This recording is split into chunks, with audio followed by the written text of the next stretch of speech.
This Shakatu x Patrigio Night Market event is easily one of the best versions we've gotten so far. The silver prices on items are surprisingly good, and this rotation focuses heavily on Crons, which is a highly sought after item for almost every player. You also get the chance of rolling items like Vell's Heart, which is especially huge for newer players who still need it. So if you've skipped the last few night markets, or you've never bothered with them before, this one is absolutely worth checking out. In this video, we'll go over the items you should be looking for, the ones you can safely skip, and why the night market is better than usual.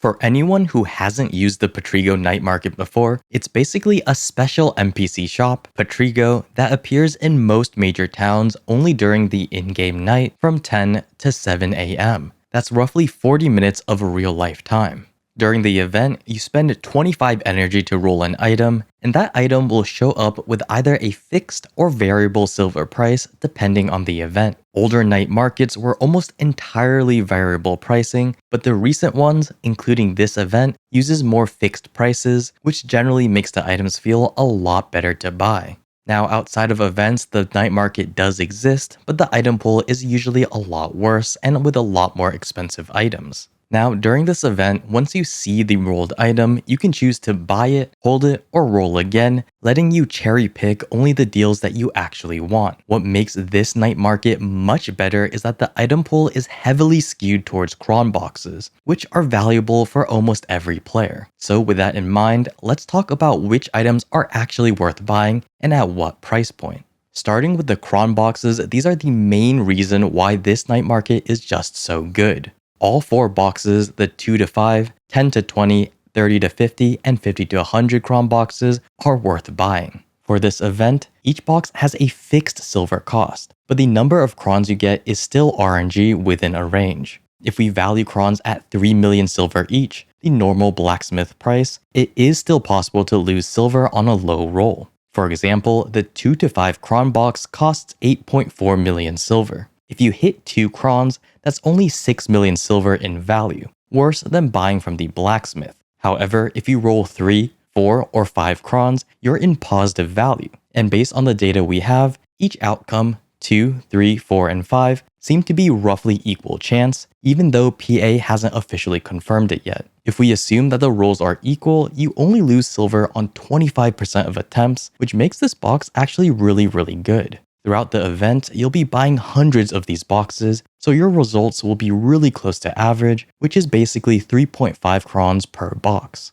That's about 10.5 million in silver, and considering a box costs 8.4 million, that is clearly a win. The exact same logic applies to the larger Cron boxes. Their average value is noticeably higher than their cost, and they only have about a 10 to 20% chance of rolling below the blacksmith's value per box. Overall, if you need Crons, which is basically every player, these boxes are absolutely worth buying as long as you value Crons at 3 million silver each. On average, you'll be effectively getting your Crons for around 2.4 million silver each instead of the 3 million from the blacksmith. Now, the only exception where this may not be worth is if you can consistently get Crons for cheaper than 2.4 million through either premium outfits or other methods. But for the majority of players, 2.4 million per Cron is a very good deal.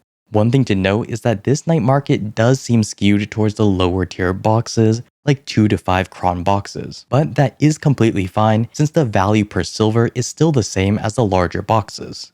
After the Cron boxes though, things get a little bit more variable, but there are still some fantastic deals. The main one I'd recommend for all players is the Shakatu's Dazzling Box, which sells between 600 million and 900 million silver in this event. Even at max price, it's still 100 million silver cheaper than when it appeared in the Pearl store at 1 billion silver each. I did a full breakdown of this box in another video, and the conclusion was that the average return is around 1.5 billion silver in value. That means that it was already positive even at its original full price. So if you're getting it at up to 40% off, it becomes a very strong pickup. However, unlike the Cron boxes, this one does have slightly more risk, as you don't always get as many attempts, and you can lose silver on a bad roll. However, for most players who have spare silver and are comfortable with RNG, the average outcome is usually pretty positive. If you want a deeper breakdown of what's inside and how the math works, I have a standalone video linked below. That way, you can decide for yourself whether the rewards in this box fits your personal goals and is worth the risk. Next, we have items that are incredibly important for players who still need them, most notably Vell's Heart, and for some players Garmoth's Horn. Vell's Heart is as close to a mandatory gear upgrade as you can get. It's the best in slot alchemy stone for most mid to endgame players, giving 3 Shi AP, while the closest alternative, Khan's Heart, only gives about 2 Shi AP and overall weaker stats. Now later on, some very geared players may swap to a high level destruction or protection stone, but almost all of them still keep a Vell's Heart to swap in for PvE or any other content where Shi AP really matters. Now one of the big reasons Vell's Heart is talked about so much recently is because Vell, the world boss that drops it, is far less popular than it used to be. Fewer players attend this boss, which means fewer hearts are entering the market. For many mid-game players, it's nearly impossible to buy one even with a max pre-order. There simply aren't enough sellers. Some players wait months without ever seeing one listed. So if you don't have a Vell's Heart yet, I would strongly recommend considering it during this event. Yes, PA might update Vell's loot in the future, but there's no guarantee. And right now, this event is effectively the only reliable way to obtain a heart if you keep missing the world boss drop. On the central market, Vell's Heart caps out at 16.5 billion silver. In this night market, it can appear anywhere from 13.2 billion to 19.8 billion silver. These rolls are uncommon, but definitely not impossible. I've already seen it twice myself, and the event lasts a full 2 weeks, so you can wait for a pretty good price to buy it. If you already have a Vell's Heart, you can even flip it on the central market. If it appears below 14 billion silver, buying it and selling it at market cap, which is 16.5 billion silver, still nets positive silver even after tax. Since there may be some players flipping Vell's Hearts, putting up a pre-order at 16.5 billion silver can also be valid if you don't want to wait for it to appear in the night market. Next up is Garmoth's Horn, which gives you a young Crimson Dragon pet. This upgrade is far less mandatory compared to Vell's Heart, since the pet mainly provides additional max HP, which is mostly relevant for PvP players. That said, if you don't already have one, it's still a nice quality of life upgrade. The pricing here is a bit tougher. During this event, the horn costs 2.4 to 3.6 billion silver, while the central market max price of Crimson Dragons is only 1 billion silver. So you're definitely paying a premium and you can't flip it for profit. However, these days, Crimson Dragons are rarely listed on the market, so if you need another pet or specifically want the HP passive, this event might be one of the few realistic chances to get one. Remember that this pet also works as a regular looting pet in addition to its HP passive. For free-to-play players who still need their tier 4 pets, this can be a reasonable option. It is more expensive than pre-ordering regular pets, but you are paying silver, a grindable resource, instead of relying on big spenders to list pets on the central market. That said, unlike Vell's Heart, this item definitely comes with an impatient tax, and it's nowhere near as essential. If you're not actively PvPing or don't need the HP passive, this one is very safe to skip. After the exclusive items though, we move into the A tier category. Items that can be extremely high value depending on how you personally value them. The biggest one here are the Advice of Valk stacks from 200, 250, and 300. If you craft stacks using Origins of Dark Hungers, the rough values are about 8 billion silver for a 200 stack, 13.5 billion silver for a 250 stack, and about 23 billion for a 300 stack. In this event, the night market prices can go from slightly above these numbers to significantly below them. For example, a 300 stack can roll between 15.7 billion and 23.5 billion silver. On the upper end, it's close to the cost of crafting it yourself. However, on the low end, it's up to 30% cheaper, a very strong deal for people who need these stacks. So if you actually need these higher stacks and you roll one near the low end, about 15.7 billion for a 300 stack, 9.2 billion for a 250, and 5.1 billion for a 200 stack, I would absolutely recommend picking it up. Just keep in mind that enhancement stacks can be misused or wasted by newer players, so just make sure you truly need that specific stack before spending the silver.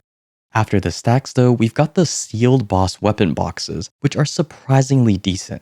They're being sold for about 80 to 120 million silver, which is very cheap considering they're still used as materials for crafting several items. Even though boss weapons aren't as relevant as gear anymore, these boxes still have pretty good uses. That said, because of this event, their market price has dropped from their max price of 250 million, making it harder to flip them for profit. If you don't need the materials and don't feel like managing small flips, it's perfectly fine to skip these. However, if you are willing to put in the time, you can make some pretty good silver from buying these boxes.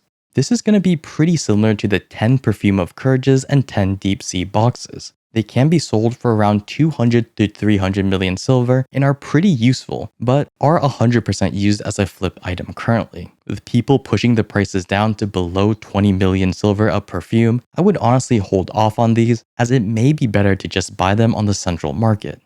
This can equally be said about the Krogdalo horse gear boxes. Very useful if you still need to complete a set of horse gears, but with a lot of them currently flooding the market, it is a bit more difficult to justify buying them here rather than just from another player. If you do roll some of the lower end prices, it can still be better than buying them on the central market, but just be sure to double check before you buy them. After that, we move into the life skill and utility items. The ones that can give you good value but are more situational and depends on the player. This group includes the Crow's Coins, Supreme Utensils, Royal Fern Roots, and even the Dawn Blackstones. In my opinion, Crow Coins are almost always worth picking up. Even if you don't barter, you can still trade them in at the Crow Coin vendor for items that convert into positive silver overall. The item selection is a bit limited though, but the value is consistent enough that I'd recommend it for most players. That said, if you don't really want to deal with going out to the vendor or thinking about conversions, it's perfectly fine to skip them. For the Supreme Cooking Utensils and Alchemy Utensils, these are extremely cheap in this event and fantastically useful if you cook or do alchemy. But if you never do any of these life skills, you'll get zero value from them, so if that's the case, you can skip them without guilt. However, if you do cook or do alchemy, I would recommend picking them up. For the Royal Fern Roots, these are a little bit awkward, as they're very expensive but also pretty useful for almost every player since you eventually need them for tier 10 horses.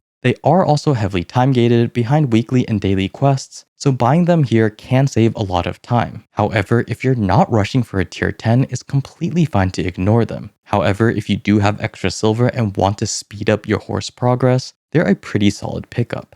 Finally, we have the Dawn Blackstones. Not technically a life skill item, but similar in concept because they're time gated. These are needed to enhance deck Karazad accessories, and while they're more expensive here than simply getting them for free during the weekly dark rifts, the night market price of 30 to 45 million silver is still pretty manageable. Because at worst case you can sell them to NPCs at 30 million silver, the downside is pretty small. If you need them, they're more than fine to buy. Finally, we have items that can be good if you get them extremely cheap, but are often pretty awkward to use, or simply worse than buying the equivalent directly from the central market. The first one in the category is the Crystal Extraction Tool, and is probably the best item here. It comes at close to half off compared to crafting it yourself, so it's almost always positive silver. However, after the crystal inventory rework, extraction tools are used far less often. If you're someone who still swaps crystals a lot or has limited storage, it can be worth picking up, but for most players, this item isn't as important as it used to be. Kudoran's leaves, both ashen and blacks, are completely cosmetic, and there's no real value in buying them here compared to just farming them naturally. They're also pretty annoying because you need 100 leaves, but the night market only sells one at a time, and they appear pretty rarely. However, if this is a cosmetic you're actively chasing, this event can help you fill out a few pieces, but otherwise it's completely fine to skip.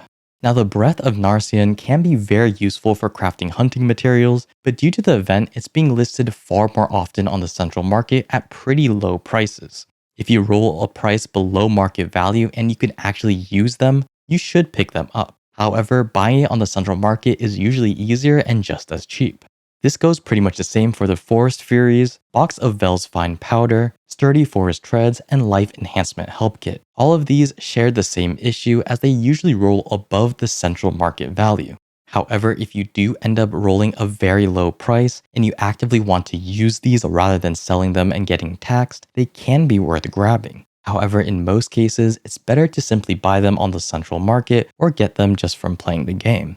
Lastly, we have the Origins of Dark Hunger. These are in the same category as the items above. They technically can roll low, around 240 million silver, but even then, they're extremely expensive for what they provide. Since Origins directly compete with other sources of enhancement stacks, most players can find cheaper and more efficient alternatives, such as straight up buying 300 stacks that we mentioned earlier, or enhancing yourself. Unless you hit an exceptionally low roll, and you specifically need them as soon as possible, they're usually a pretty easy skip. On top of that, you can just get the regular Origins of Dark Hungers that sit on the central market and are purchasable with silver. Now, with all these items out of the way, we've basically went through every single item being sold by the night vendor. Overall, this Shakatu x Patrigio Night Market is one of the better ones we've had in a long time. The Cron Boxes alone make it worth checking out throughout these 2 weeks, and the items like the Dazzling Box and Vell's Heart can be extremely good value depending on your situation. The rest of the items here really comes down to what you need and whether the silver price you roll makes sense. If you want a deeper look at the Dazzling Box, I'll have the standalone video linked below. But that basically wraps it up for this event. I hope you all learned something from this video, and I hope to see you all next time.